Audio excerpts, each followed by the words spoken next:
How to get rich in India with only 1 lakh rupees is investment. PPF Public Provident Fund. One can invest full 1 lakh rupees in PPF Public Provident Fund for maximum returns 8.2% CAGR, but if people wants to invest for minimum tenure say 5 years, then it's not suitable because it has lock-in period of 15 years. Now if lock-in period is okay, then you invest and also get extensions for longer investment horizon. E.g., 1 lakh invested in PPF for 25 years, in end you will get lump sum around 60,000 rupees. Bank FD. Bank FDs are har ghar ki bandhu hai, be it a investment of 1 lakh or 1 crore. Simple reason it is safe, at least in big banks like SBI, HDFC etc., and have monthly payout option for monthly income. Returns varies from 6.5 to 7.85% CAGR depending upon bank offers. It's flexible, you can invest from 1 year to 30 years, only problem is that it's taxable income depending upon your tax slab.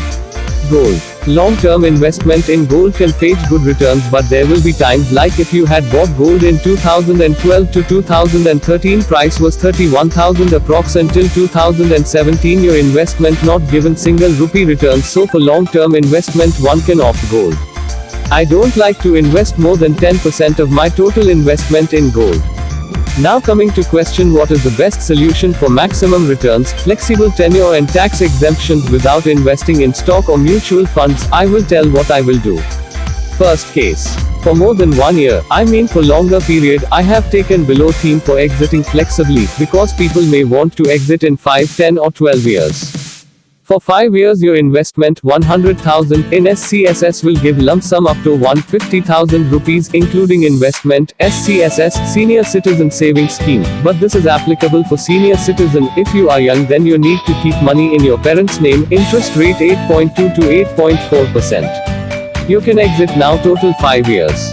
I want to continue investment for next 3 years, only one extension possible after 5-year lock-in period. Tax saving under ATC, investment will become 192,000 rupees. Now on SCSS renewal not possible. You can exit now, total 8 years.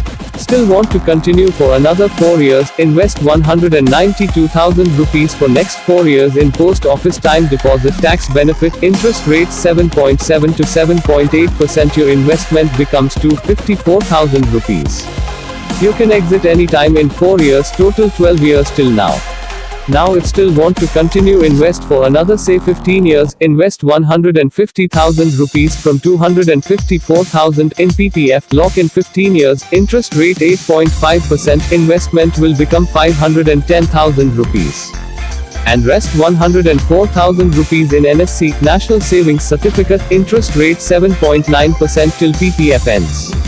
Your investment will grow more than 12 to 13 times, greater than 1,200,000 rupees in 30 years with above theme. Second case. Investment of 1 lakh rupees for only 1 year, no stock, that means no mutual funds. Distribute investment in following. POTD, post office time deposit 20,000 rupees. Interest rate 6.9 to 7.5%. Lakh Housing FD 15,000 rupees. Interest rate 7.5%. Bajaj Finserv FD 20,000 rupees. Interest rate 7.6 to 8.10%. Shriram Transport Finance FD 20,000 rupees. Interest rate 8.10. Keep in your parents' name, senior citizen. Bank FD. HDFC or ICICI Bank 25,000 rupees, any private bank. Just my opinion, if this above theme gives 7.7% to 7.9% returns, your investment will become 107,800 rupees in a year.